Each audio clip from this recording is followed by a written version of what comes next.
Hi, it's Alan. So you've finally bought a Cricut machine. Let's take a quick look at what you get.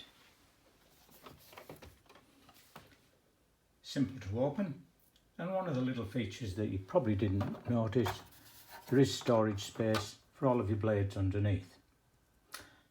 So that's the basic machine in place. And one of the things you need to notice is it's a very small footprint. However, you need a lot of space in front and behind it for the mats to move in and out of the machine. So from in here and out the other side of the machine.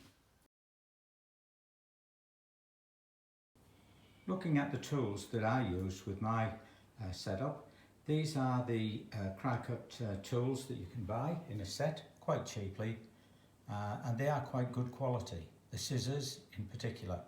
You'll need the little picking tool on the left hand side when you're using the sticky label method.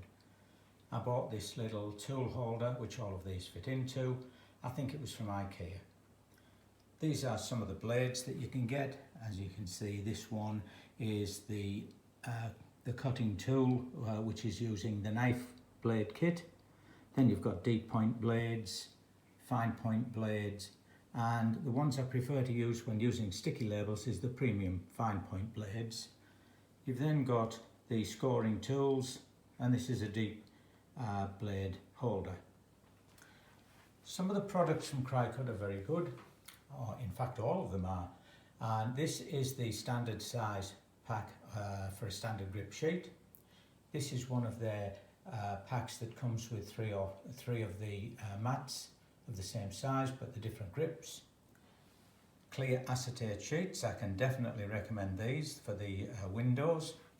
And just to show you the difference in the size of the mats, these are the small compared to the large, and that's why you need more space at the back of the machine and the front when you're loading them in and out.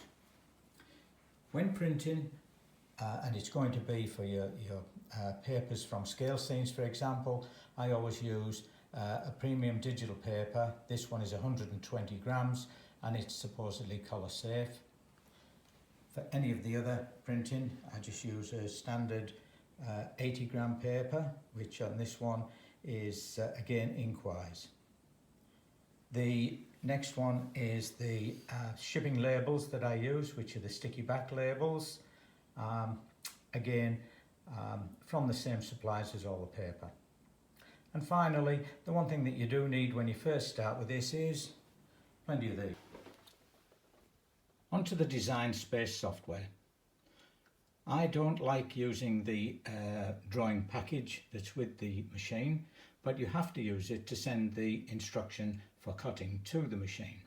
So I prefer to use Inkscape, and the setup you really would like to have is the Inkscape on one machine and then alongside it your Design Space, so you can send the drawing from Inkscape to Design Space. A little tip here, make sure that you check the sizes in Inkscape and then check it against the size in Design Space, and you can alter the size back to whatever the Inkscape size was just in that little bit of ribbon on the top of Design Space. In the ideal world, you've got the two computer screens, so you can switch between Inkscape and Design Space.